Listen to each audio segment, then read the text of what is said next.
हम जब भी किसी सिख कम्युनिटी के व्यक्ति को देखते हैं तो उनकी उदारता, मेहनत और देश के लिए प्रेम को देखकर हमारे मन में उनके लिए आदर सत्कार उत्पन्न होता है और साथ ही ये पहचान विश्व में सभी सिखों के लिए की जाती है। और ऐसे में गुरु गोबिंद सिंह के वो वचन भी हमें याद आते हैं, चिड़िया देनाल बाज लड़ावा ता गुरु गोबिंद सिंह नाम तरावा। और साथ ही ऐसे में भारत के लिए दी गई सिखों की कुर्बानियों को भी भुलाया नहीं जा सकता। अब जहां आजकल खालिस्तान मूवमेंट के चर्चे एक बार फिर से सुर्खियों में आ गए हैं और इसके चलते हम आपको यह भी बता दें कि खालिस्तान मूवमेंट एक सिख सेपरेटिस्ट मूवमेंट कहलाई जाती है और इस मूवमेंट के संदर्भ में यह बताया जाता है कि इसको चलाने के पीछे काफी भारी ताकतों का हाथ है, जिनकी डिमांड है सिखों के लिए एक अलग ही पंजाब सॉवरेन स्टेट बनाना, जिसके चलते अगर इतिहास के पन्नों को टटोला जाए तो उसमें भारत के पंजाब में खालिस्तान मूवमेंट ने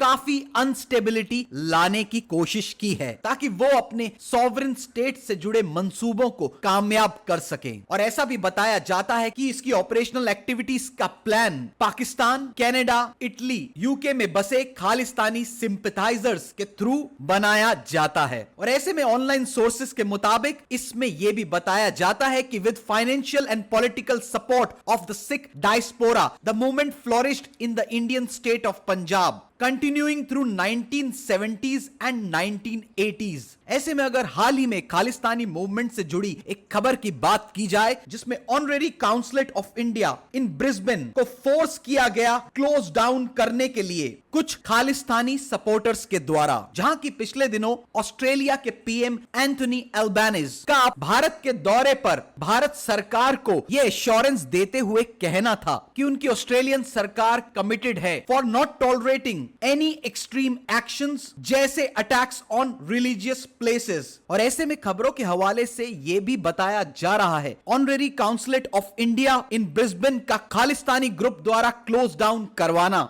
बहुत ही शर्मनाक हादसा माना जा रहा है, जहां उम्मीद यह की जा रही है कि ऑस्ट्रेलियन पीएम का प्रेस कॉन्फ्रेंस में दिए गए भारत की सरकार को आश्वासन, जिसमें ऑस्ट्रेलिया में रिलीजियस बिल्डिंग्स की सिक्योरिटी जैसे कि हिंदू टेंपल्स और अन्य धर्मों की रिलीजियस प्लेसेस की प्रोटेक्शन और साथ ही इन पर किसी भी तरीके का अटैक और न्यूसेंस क्रिएट करने वालों के खिलाफ लॉ एजेंसीज का कड़ा एक्शन। ऐसे में ऑस्ट्रेलियन सरकार से उम्मीद यह की जा रही है कि honorary consulate of India in Brisbane को खालिस्तानी सपोर्टर्स द्वारा क्लोज कराने के संदर्भ में कड़े एक्शंस लिए जाएंगे। और ऐसे में उम्मीद यह की जा रही है कि भविष्य में ऑस्ट्रेलियन सरकार अपने भारत को दिए गए आश्वासन पर खरी उतरेगी। ये थी द ट्रू हंट चैनल की रिपोर्ट और ऐसी खबरें देखने के लिए जुड़े रहिए द ट्रू हंट से। देखते रहिए the true Hunt, for the people, by the people.